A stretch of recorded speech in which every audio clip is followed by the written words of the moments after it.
4 jours, 17 pays, un seul robot. 2 cerveaux, 96 heures d'effort et une 4e place mondiale. Pas de pause, pas de répit, juste exécuter. Moi, c'est François. J'ai 22 ans et je suis étudiant en robotique. Ce que je vais te raconter, ce n'est pas une histoire de robot. C'est une histoire de sueur, de stress, d'alignement. C'est une histoire de compétition. Tout commence à l'école. Les Olympiades FANUC, une compétition technique, une vraie. On est 3 par équipe. Notre objectif, programmer un robot FANUC dans une cellule industrielle, rapidement, proprement, précisément. On fait face à d'autres lycées, d'autres IUT, d'autres écoles d'ingénieurs. En 2022, on gagne, et en 2023, on regagne. Et là, les portes s'ouvrent. L'équipe régionale WorldSkills Bourgogne-Franche-Comté m'attend. Un niveau supérieur. Le coach fait un pari.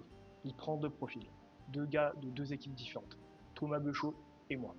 Le problème, on se connaît pas. 0 lien, 0 automatisme, mais on a un objectif commun. Être bon ensemble. Notre coach décide alors de nous tester. Il nous dépose en forêt, à minuit, 35 bornes à pied, sans plan, juste nous, face à la fatigue et à la confiance à construire. À partir de là, tout s'enchaîne. De juin à septembre, 3 entraînements par semaine. 2h30 à chaque fois. On répète, on teste, on foire, on recommence. Encore et encore. Le lieu, chez Thomas, dans son garage. On a un robot FANUC. Un atelier perso, c'est notre base secrète. Thomas s'occupe du robot réel. Moi, je travaille sur Robolead, un logiciel de simulation. On construit 2 mondes, l'un physique, l'autre virtuel, et on les fait se répondre, millimètre par millimètre, ligne par ligne. Et on arrive à la compétition nationale, WorldSkills France. 2 jours et demi, pas une minute de trop. Chaque matin, un cahier des charges. Chaque soir, une solution fonctionnelle. Tout est minuté, chaque détail compte. On gère la pression, on garde la tête froide, et à la fin, on gagne. Champion de France. Mais pas le temps de souffler. On monte d'un cran la compétition internationale. Même principe, même robot, même binôme. Mais cette fois, 4 jours d'épreuve. 4 jours à tenir, à performer, à livrer. Le format est simple. Chaque matin, un nouveau cahier des charges. Le tout doit être exécuté en 6 heures. Installer des composants, vérifier les accès, écrire les trajectoires, gérer les convoyeurs, scanner les codes, générer une doc technique, toujours en anglais. 0 reset, 0 seconde de trou. Tu avances ou tu coules. En parallèle, on rentre dans l'équipe de France. Et là, tout change.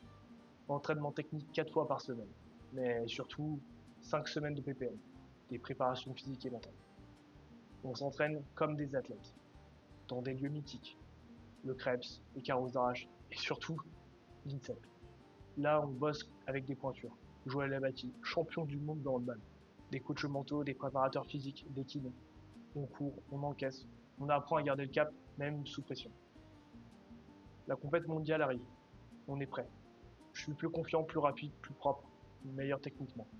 Mais le 2e jour, je tombe malade. Le Covid. En pleine épreuve. Si je le dis, on est disqualifié.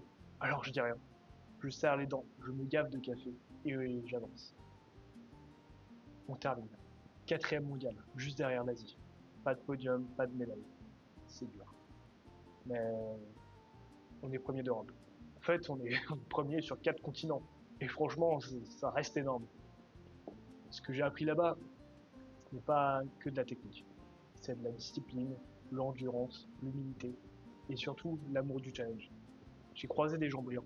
Sam, Marc, Julie et surtout Thomas. Des visages que je n'oublierai jamais. Des moments qui changent tout.